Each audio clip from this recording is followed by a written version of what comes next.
Welcome to this day in wrestling history for September 25th, 1987. In a steel cage match, Ric Flair dropped the NWA World Heavyweight Championship to Ron Garvin. It was well documented that Garvin would lose the belt back to Flair in November at Starrcade. Also, two other points to note about this is that no one else wanted to win it because of the fact that they knew they were going to lose it. Back to Flair at Starrcade, and Garvin realized that this was going to be his biggest payday ever, at least up to this point. In 1993, Superfly Jimmy Snuka makes his WWF return at a Madison Square Garden house show in New York City, and faces off and defeats a debuting Brian Christopher, better known as Grandmaster Sexay. In 1993, then the WWF Intercontinental Champion walks out of the WWF. He allegedly tested positive for performance-enhancing drugs. Just 2 days after the walkout, he is stripped of his Intercontinental Championship. The storyline reason was Michael did not defend the championship over the last 30 days, even though he had defended it against Mr. Perfect at SummerSlam on August 30th, which was about 25, 26 days when he walked out, and 27, 28 days when he was stripped.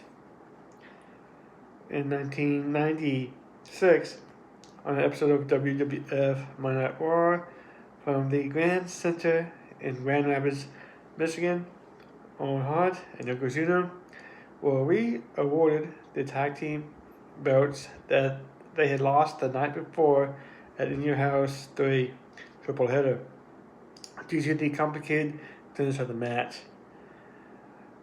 Basically, Owen Hart was not in the match to begin with. He was replaced by British Bulldog, but Owen Hart was pinned. And he was deemed that since Owen Hart was not the illegal participant, they had to give back the belts. But but Hart and Yokozuna did lose the titles on the same program against the Smoking Guns, Billy and Bart Gunn. In the main event, The Undertaker beat the British Bulldog by disqualification. In 2000, Vince Russo defeated Booker T in a steel cage match to win the WCW Championship on Monday Night Nitro from the Nassau Veterans Memorial Coliseum in Uniondale, New York. Russo was never announced as the winner during the Nitro broadcast. The match and show ended with Goldberg spinning Russo out of the cage. Russo was seen on Thunder 2 days later with the WCW World title belt in his possession, declaring himself the champion, and retired from in-ring competition. On the same show, the Natural Born Thrillers, Sean O'Haire and Mark Jindrak, won a tag team battle royal, thus eliminating the Filthy Animals member Rey Mysterio to the vacant WCW Tag Team Championship. Also in 2000, for the first time on an episode of Monday Night Raw, took place on a channel other than the USA Network. It moved to TNN, which was formerly known as the National Network. I think they're going by the National Network though, because they were known as TNN when they were the National Network. But it later changed its name to Spike TV. I think that currently is going by Paramount or Paramount TV or something like that. It may have changed again. And stayed on the channel for 5 years before returning to the USA Network. The episode took place at the Bryce Jordan Center in State College, Pennsylvania. In the main event, The Rock defeated Chris Benoit to retain the WWF Championship. In 2001 at a SmackDown taping at the Nether Center in Dayton, Ohio. Test and Booker T defeat the Brothers of Destruction, which were The Undertaker and Kane, to win the WCW Tag Team Championship. In 2006, Oklahoma City, Oklahoma, at the Ford Center, the WWE Monday Night War was browned out, sort of. Yes, sort of. Okay, and let me explain. The show opened with Ken Michelle and Lita facing off without lights. They came back on in time for the second match of the night. With the in the match, Lita quickly got the win following a spear by Edge to Michelle. This was also a quarterfinals match in the Women's Championship tournament. And like I said, Power would be restored by the second match. And also wouldn't be Lita's only match of the night. John Cena beat Lita by pinfall in 47 seconds with one arm behind his back. Also on the night, Triple H and Shawn Michaels went through 3 separate tag teams in a gauntlet match. Other teams in the match were the Highlanders, it was the team of Bobby and Rory, the team of Charlie Haas and Viscera, and the team of Lance Cade and Tara Murdoch. In 2007, a SmackDown taping at the Bingus Live Fieldhouse in Indianapolis, Indiana, the WWE Cruiserweight Championship, then held by Hornswoggle, was retired. It would return in 2016, and currently is retired again, or got merged with the NXT North American Championship, but yeah, it's not around anymore though. In 2010, in Rahway, New Jersey, at Rahway Rec Center, Jay Lethal defeated Amazing Red to win the TNA X Division Championship. This would be the second time the title changed hands in 3 days. In 2012, WWE SmackDown, taping at the First Niagara Center in Buffalo, New York, aired on September 28th.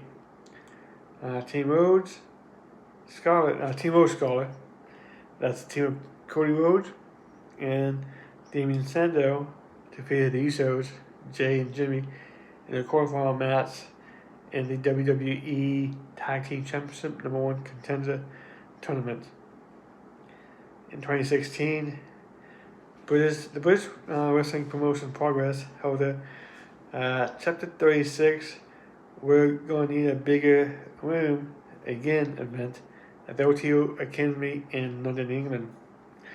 Among the wrestlers appearing were future WWE superstars Pete Dunne, Trent Seven, Dave Mastiff, Tommaso Ciampa, Nixon Newell, better known as Tegan Knox in WWE, and Tommy End, better known as Aleister Black or Malachi Black in AEW.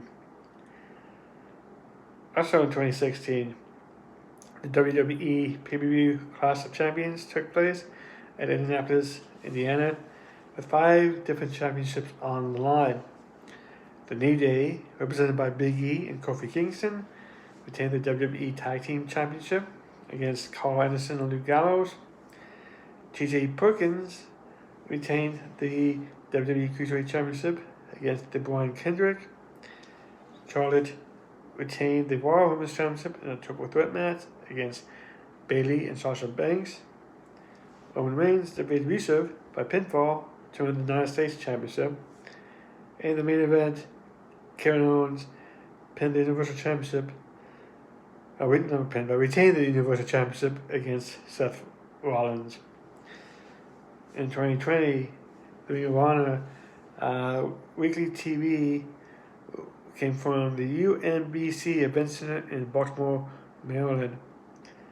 Fred Yahi, I'm guessing that's how you pronounce his name, last name at least, defeated Silas Young in Block A, and Josh Woods defeated Kenny King in Block B, being in quarterfinal matches of the Pure Wrestling Championship. And basically, before I go on, basically what Block A and Block B is that there would be kind of like the NCAA tournament or the playoffs like an NBA or basketball, not NBA, but baseball or football, or like the Eastern Division, Western Division basketball, and the rounds separated by different conferences. Same thing. Block A is like one conference or division. Block B be another conference or division. So that's all that meant, to separate which side of the bracket the men were on. In 2024, AEW Dynamite Grand Slam was at the Arthur Ashe Stadium in Queens, New York. Bryan Danielson defeated Nigel McGuinness in the main event. Jon Moxley defeated Darby Allin on the Collision taping the same night. For Collision Grand Slam was aired on September 26th. Well, maybe not. It'd be September 28th, I guess. Actually, would have been. In the main event of that taping was Kazuchika Okada defeating Sammy Guevara. Notable birthdays: Isaac Kong in 1980, Jimmy Garvin in 1952. Notable death: Pitbull number 2, who was most notably known for his time in the ECW, in 2003.